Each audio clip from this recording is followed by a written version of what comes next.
Berapa lama indukan itu bisa produktif? Adakah masa tidak menghasilkan telur? Bagaimana menentukan yang tidak produktif? Untuk masa produktivitas indukan, kalau menurut saya itu tergantung dari dua hal. Yang pertama tergantung dari umur indukan itu sendiri. Apabila umur indukan tersebut kurang dari 1 tahun, itu belum cukup umur untuk kita lakukan produksi. Artinya indukan tersebut belum cukup untuk kita pijahkan dan menghasilkan bibit ikan lele. Sebaliknya, apabila indukan tersebut umurnya terlalu tua, juga sudah tidak produktif lagi untuk kita pijahkan menghasilkan bibit.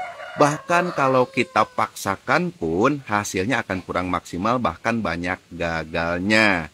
Yang kedua, tergantung dari sering atau jarangnya indukan tersebut digunakan untuk memproduksi bibit. Ini tergantung dari si petaninya.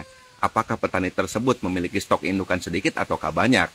Jika sedikit dan indukan yang digunakan pun hanya itu-itu saja, jadi indukan tersebut sering digunakan untuk memproduksi bibit.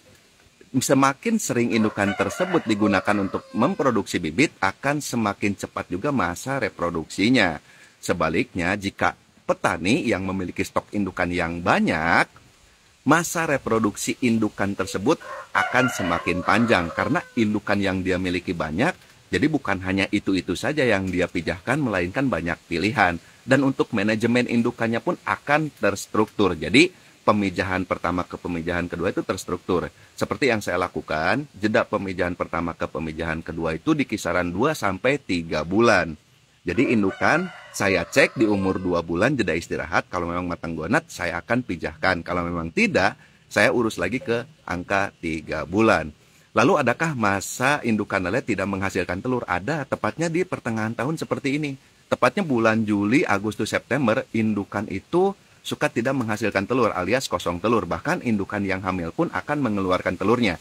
Ini sudah hukum alam dan tidak ada penangkalnya sahabatku semua. Karena yang saya perhatikan dari tahun ke tahun ya memang seperti ini. Itu tidak ada penangkalnya. Tidak ada satu obat harga 3 juta misalnya langsung disuntik indukan tersebut 3 hari langsung hamil, itu tidak ada. Sabar saja kita urus indukan tersebut, 1 bulan nanti juga dia akan hamil lagi, nanti bisa kita pijahkan kembali. Kalau memang tidak cukup 2 bulan pasti akan hamil lagi. Lalu bagaimana cara menentukan produktif atau tidak produktifnya? Ini juga tergantung dari si petaninya. Ada loh petani yang mengutamakan kualitas. Dia memiliki indukan, dipijahkan sekali, 2 kali langsung dibuang, diganti dengan yang baru.